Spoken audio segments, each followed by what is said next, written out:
Pouvons-nous savoir quelle est la motivation de votre démarche? Et plusieurs bavures policières, plusieurs actes de criminalité causés par la police nationale congolaise, surtout au niveau de Kinshasa. Déjà le 10 juillet 2021, dans la commune de Makala, un jeune homme a été assassiné lâchement par un élément de la police. Et ce policier, malheureusement, a été introuvable.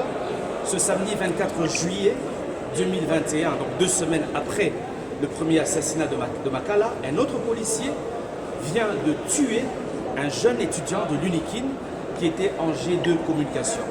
En tant qu'élus du peuple, nous ne pouvons pas accepter cela. Nous ne pouvons pas tolérer cela. Et dans nos prérogatives, nous nous sommes décidés d'adresser une question orale avec débat que nous venons de déposer au bureau de l'Assemblée nationale.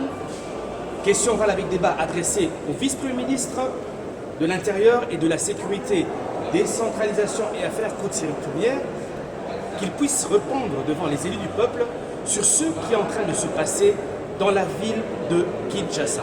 Des tracasseries policières, des bavures, des actes criminels de la part des policiers, chose que nous trouvons tout à fait anormale.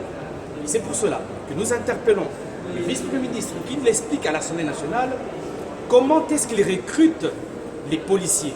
Quels sont les critères pour recruter un policier en République démocratique du Congo? Nous constatons aujourd'hui que la police est devenue un lieu de refuge de criminels, de bandits, de Koulouna. Nous disons que nous voulons aujourd'hui avoir une police professionnelle. Voilà le pourquoi, bien sûr, de ce dépôt. Honorable, excusez-moi, mais pourquoi vous n'aviez-vous pas fait une démarche?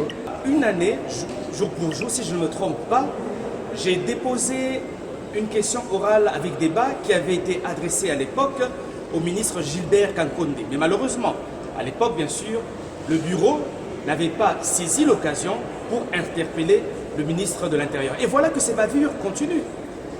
Combien de morts faut-il avoir pour traiter cette question? Je pense que ça urge, c'est une question délicate. Nous ne pouvons plus continuer à perdre des centaines de Congolais qui meurent brutalement par, bien sûr,